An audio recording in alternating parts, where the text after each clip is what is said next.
अगदी मैद्याचा कुठेही वापर न करता फक्त रव्यापासून या करंज्या आपण तयार करणार आहोत। इथं मी तुम्हाला जवळून दाखवते। ही करंजी अगदी सुबक आणि छान तयार झालेली आहे आणि ती किती खुसखुशीत झालेली आहे हे जरी दिसत असलं तरी पण त्याचा आवाज ऐका। या प्रकारच्या करंज्या इतक्या सुंदर तयार होतात। एक करंजी तुम्हाला मोडून दाखवते। अगदी मस्त सहज अलगद तुटत आहे आणि याचं सारण बघा किती गच्च भरलेलं आहे। ओल्या नारळाची करंजी असून देखील ही साधारणपणे 8 ते 10 दिवस आरामात टिकते। अचूक प्रमाणातली आणि अगदी खुसखुशीत अशी करंजी तयार करण्याच्या सगळ्या टिप्स अँड ट्रिक्स इथं शेअर केलेल्या आहेत, त्यामुळे व्हिडिओ स्किप न करता शेवटपर्यंत पहा। सगळ्यात आधी आपण इथं एका परातीमध्ये अर्धा किलो इतका बारीक रवा घ्यायचा आहे। याला चिरोटी रवा असं सुद्धा म्हणतात। जर तुमच्याकडे थोडासा जाडसर रवा असेल तर तो मिक्सरमध्ये बारीक करून घेऊ शकता। शक्यतो बारीक रव्याचाच वापर करायचा आहे करंजी करताना। त्यावरती चवीनुसार मीठ घालून घेऊया आणि मध्यभागी असं रव्यामध्ये अळं करून घ्यायचं आहे। आता आपण इथं मोहन घालून घेणार आहोत। अर्धा किलो रव्यासाठी मी इथं 3 टेबलस्पून इतकं तूप कडकडीत दूर निघेपर्यंत गरम केलेलं आहे आणि हे या रव्यावरती ओतून घ्यायचं आहे। पळीच्या मापानुसार तुम्ही जी आमटीची आपली पळी असते ती एक पळी भरून तुम्ही तूप किंवा इथं वनस्पती तुपाचा किंवा तेलाचा सुद्धा मोहन म्हणून वापर करू शकता। असं हे कडकडीत मोहन या रव्यावरती घातलं की छान असं रव्याला चोळून घ्यायचं आहे, म्हणजे आपला हा रवा एकसारखा होईल आणि साधारणपणे या रव्याचा असा मुटका तयार झाला मुठीत दाबल्यावरती म्हणजे आपलं मोहन परफेक्ट आहे। आता हा रवा आपल्याला थोडं थोडं पाणी घेऊन छान घट्टसर असा भिजवून घ्यायचा आहे। आपल्याला करंजीसाठी जी कणिक लागणार आहे रव्याची ती थोडीशी घट्टसर लागणार आहे, त्यामुळे इथं आपण छान असा हा मळून घ्यायचा आहे। इथं बघा अगदी छान याचा गोळा तयार झालेला आहे आणि रव्या ज्या भांड्याने आपण मोजला होता त्याच्या अर्ध्यापेक्षा थोडंसं पाणी आपल्याला कमी लागलेलं आहे। आता हा छान गोळा मळून झाला की 2 तास झाकून ठेवणार आहोत। करंजीसाठीचं सारण तयार करायला घेऊया। लो टू मीडियम फ्लेमवरती कढई गरम करायला ठेवली आहे आणि त्यामध्ये आपण 2 कप नारळाचा चव आणि 1 कप गूळ असा बारीक चिरून घेतलेला आहे। हे प्रमाण अगदी परफेक्ट आहे। इथं तुम्ही गुळाच्या ऐवजी साखरेचा सुद्धा वापर करू शकता। आता हे गूळ आणि नारळाचा चव आपल्याला सतत मिक्स करत राहायचं आहे। आता साधारणपणे गूळ थोडासा विरघळायला सुरुवात झाली की यामध्ये तुम्ही इलायची पावडरचा वापर करू शकता। इथं बघा थोडीशी इलायची पावडर आपण इथं घालून घेतली आणि हे मिश्रण पुन्हा आपण ढवळत राहिलेलो आहोत। साधारणपणे हे मिश्रण घातल्यापासून 5 ते 6 मिनिट झालेले आहे। हे मिश्रण छान एकजीव झालेलं आहे। यामध्ये थोडीशी इलायची पावडर मी आणखीन घातली आणि जायफळ असं ताजं खिसून घातलं। करंजीचं आपलं सारण तयार झालेलं आहे। आता आपण गॅस बंद करूया आणि हे सारण छान थंड करून घेऊया। आता 2 तास झालेले आहेत। आता आपण हे पीठ उघडून बघूया। अगदी मऊसूत असं हे झालेलं आहे, म्हणजेच आपले जो रवा भिजवलेला होता तो अगदी छान भिजला गेलेला आहे आणि फुलला पण आहे, तुम्ही इथं बघू शकता। आता काय करायचे तरी देखील आपण मिक्सरच्या भांड्यामध्ये थोडा असा रव्याचे गोळे टाकायचे आहेत आणि फक्त मिक्सरला 1 ते 2 पल्स काढून याला फिरवून घ्यायचं आहे। असं केल्याने काय होतं आणखीन हा गोळा मऊसूत असा तयार होतो, म्हणजे आपली करंजी अगदी मस्त खुसखुशीत होते आणि एकसारखी होती। आता दोन्ही गोळे आपण असेच मिक्सरमध्ये काढून घेतले आणि आता याला छान मळून घेणार आहोत। जास्तीत जास्त व्यवस्थित मळणं अगदी गरजेचं आहे। हा रवा छान भिजला गेलेला आहे त्यामुळे याच्या करंज्या सुद्धा छान होतात। आता पुन्हा एकदा झाकून ठेवूया आणि सारण देखील बघा आपलं छान तयार झालेलं आहे आणि थंड झालेलं आहे। तर आपला रवा भिजलाय, सारण तयार झालेलं आहे। आता करंजीच्या पारीसाठी आपण साठा तयार करून घेणार आहोत। इथं मी 2 चमचे इतकं कॉर्नफ्लॉवर घेतलेलं आहे आणि त्यामध्ये 2 ते 3 चमचे इथं आपण साजूक तूप वितळवून घेणार आहोत। इथं तुम्ही बटरचा वापर करू शकता किंवा वनस्पती तूप, अगदी तेल देखील साठ्यासाठी चालेल।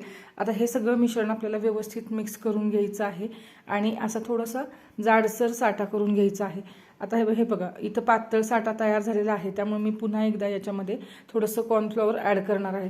कॉर्नफ्लॉवरच्या ऐवजी तुम्ही इथं मैदा वापरू शकता किंवा तांदळाची पिठी सुद्धा वापरू शकता। ह्या तिन्हीपैकी तुम्ही साठ्यासाठी कोणत्याही गोष्टीचा वापर करू शकता, कारण आपल्याला जो साठा लागणार आहे तो थोडासा घट्टसर लागणार आहे। म्हणजे आपल्या पाऱ्यांना जर हा साठा लावला तर करंजी अगदी आतून खुसखुशीत तयार होते आणि तळत असताना ती आतमध्ये अजिबात कच्ची राहत नाही। आता आपण लगेच करंज्या करायला घेऊयात। आता जे झाकून ठेवलेलं पीठ आहे पुन्हा त्याच भांड्यामध्ये मी झाकून ठेवणार आहे आणि त्यातला आपण पोळीला नेहमी करता उंडा जेवढा घेतो तेवढा उंडा घेऊन आपण इथं त्याची छान पातळसर पोळी लाटून घ्यायची आहे. रवा बघा छान भिजला गेलेला आहे, त्यामुळं लाटत असताना त्याला खाली पीठ लावण्याची गरज पडली नाही, अगदी व्यवस्थित छान लाटला गेला. अशी पातळसर पोळी लाटल्यानंतर साठा थोडा थोडा घेऊन असं संपूर्ण पोळीला व्यवस्थित पसरून लावायचं आहे. अगदी एकसारखा पसरून लावायचा आणि हातांनी एकसारखं त्याला करून घ्यायचं आहे, जेणेकरून आपला साठा पोळीला व्यवस्थित लागतो. आता लगेचच त्याच्यावरती असा छोटासा टाईट रोल करून घ्यायचा आहे, म्हणजे पोळी आपली छान अशी टाईट रोल त्याचा करून घेतला की त्याला आपल्याला 1.5 इंचाचे तुकडे त्याचे कट करून घ्यायचे आहेत. आता करंजी तुम्हाला केवढी मोठ्या आकाराची पाहिजे त्या हिशोबाने तुम्ही हे तुकडे लहान मोठ्या आकाराचे करू शकतात. इथं मी साच्यातून करंजी करणार आहे, त्यामुळं 1.5 इंचाचे तुकडे मी करून घेतलेले आहेत.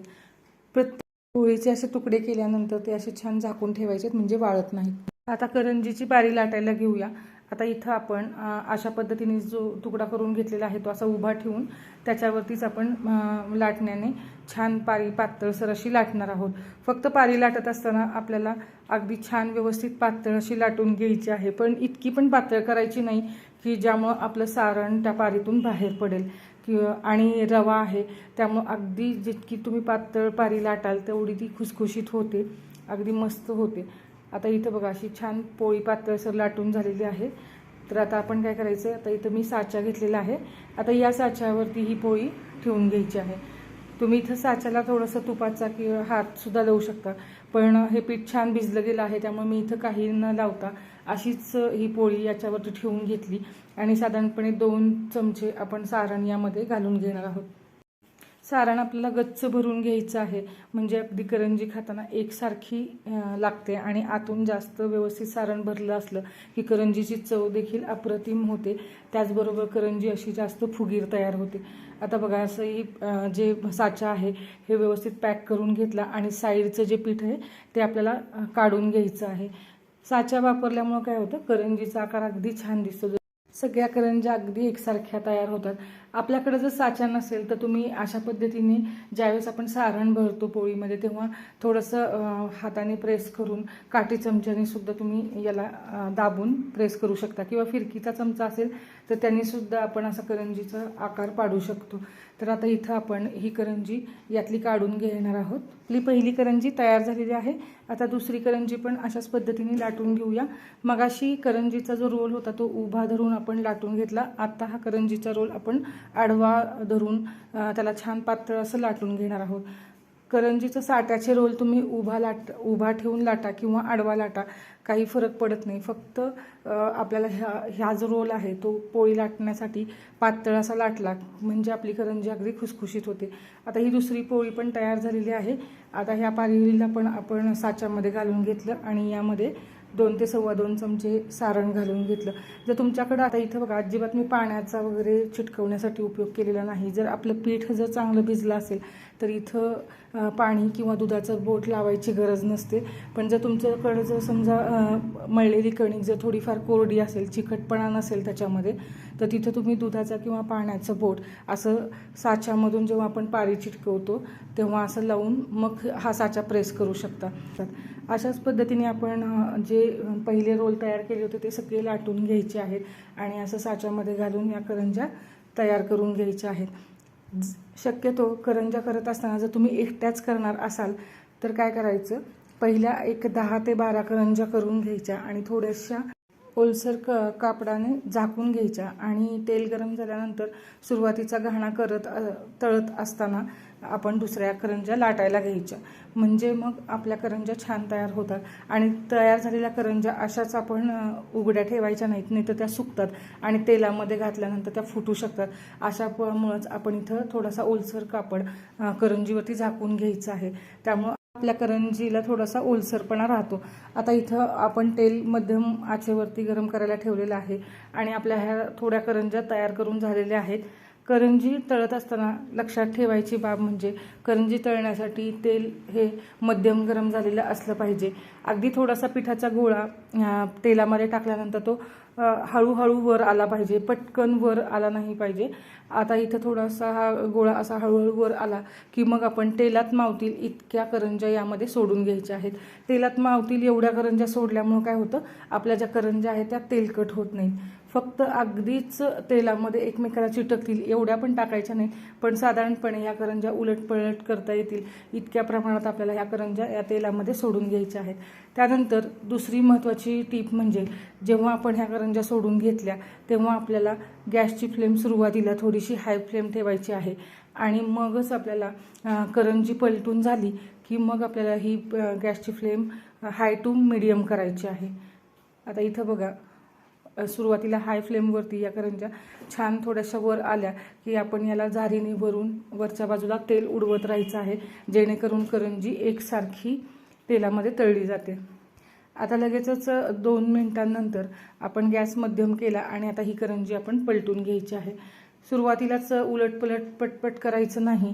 जेव्हा ही करंजी तेलावरती वर तरंगायला लागेल तेव्हा असं काठी चमचा घेऊन सुद्धा आपण ह्या करंज्या थोड्याशा पलटवू शकतो. आणि करंज्या एकसारख्या मध्यम आचेवरतीच आपल्याला तळून घ्यायच्या आहे, लो फ्लेम करायची नाही. लो फ्लेम केल्यामुळे करंज्या अगदी कडक अशा तयार होतात. करंजी तळत असताना नेहमी आपल्याला मध्यम आचेवरतीच तळून घ्यायच्या आहेत. हळूहळू आता करंजीचा रंग बदलायला सुरुवात झालेली आहे आणि करंजी सगळ्या बाजूनी छान तळली जात आहे. आता आपण ह्या ज्या करंज्या आहेत त्या व्यवस्थित आचेवरती एकसारख्या रंगावरती तळून घ्यायच्या आहेत. तुम्हाला जर थोड्याशा गुलाबी रंगावरती आवडत असेल तर तुम्ही त्या आधी काढू शकता, पण मी या रंगाच्या होईपर्यंत या करंज्या छान तळून घेते, जेणेकरून या करंज्या अगदी 10 दिवस आरामात टिकतात आणि शेवटची करंजी खाईपर्यंत अजिबात त्या मऊ होत नाही. आता ह्या करंज्या आपण काढून घेऊया. आपल्याला याच रंगावरती या करंज्या तळून घ्यायच्या आहेत. आता अशाच पद्धतीने आपण दुसऱ्या करंज्यासुद्धा तळून घेणार आहोत. या करंज्या सगळ्या आपल्याला याच पद्धतीने तळून घ्यायच्या आहेत आणि अगदी एकसारख्या रंगावरती या काढायच्या आहेत.